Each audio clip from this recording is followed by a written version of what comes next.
quelque chose de détérioré numériquement parlant, c'est aussi beau qu'une ruine matérielle en fait. Suis-moi, on va aller voir l'exposition La partition d'un instant.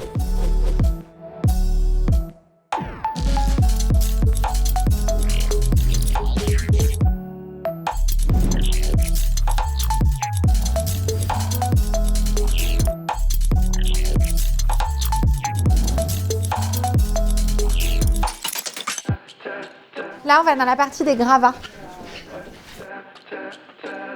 On a travaillé avec Vincent Recyclage, donc c'est un valoriste qui est à Langeais. Et donc là, sur l'exposition, il nous a fourni des gravats issus d'une grande enseigne de magasins de bricolage. En fait, normalement, c'est des matériaux neufs, mais je pense que la surproduction fait que ça part à la poubelle. Donc nous, on les a utilisés pour contrecoller des photos. On va beaucoup utiliser l'outil numérique qu'on va faire rebasculer ensuite dans la matérialité. Il faut se dire que cette installation, c'est comme si on avait découvert en fait des archives numériques après un effondrement. En fait, on reconstruit à partir de ces outils numériques détériorés. C'est pour ça qu'il y a toute cette notion de glitch et de bug tout le long en fait de l'exposition.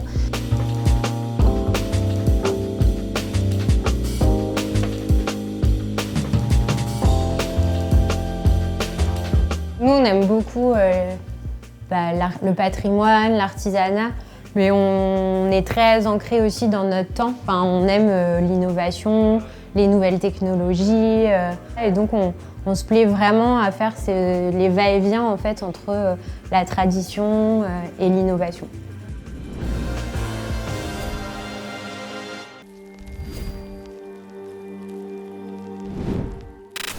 Donc ici, c'est des colonnes paramétriques faites avec des briques de coquilles d'huîtres et de moules. On s'est intéressé à la pratique de faire de design matière à partir de chutes et déchets. Donc on les a récupérés dans des restaurants du coin. Pour cette exposition, il nous fallait presque 1 tonne d'huîtres et 1 tonne de moules pour faire toutes ces briques et faire ces colonnes. Laver, broyer, fait sécher, et ensuite on a questionné la problématique du liant, comment lier ces coquilles, ces poudres pour recréer des matériaux. Donc c'est là où, en fait, où on s'est intéressé au bioplastique, au biopolymère, et donc le fait de faire des recettes de matériaux à partir d'éléments naturels, voire comestibles, comme l'agar-agar qui est une algue. Il y a plein de ressources pour créer des nouvelles matières aujourd'hui qu'on a sous les yeux et qui sont en fait dans les recycleries et les déchetteries.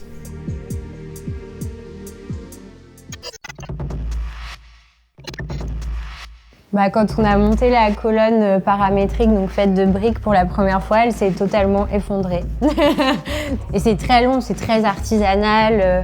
Donc une fois qu'on avait fini les 1000 briques et qu'on commence le montage de la colonne, c'était hyper tendu parce que tout tient qu'à un fil. Mais c'est ça aussi qu'on a envie de montrer dans l'exposition, c'est la fragilité de notre monde actuel en fait.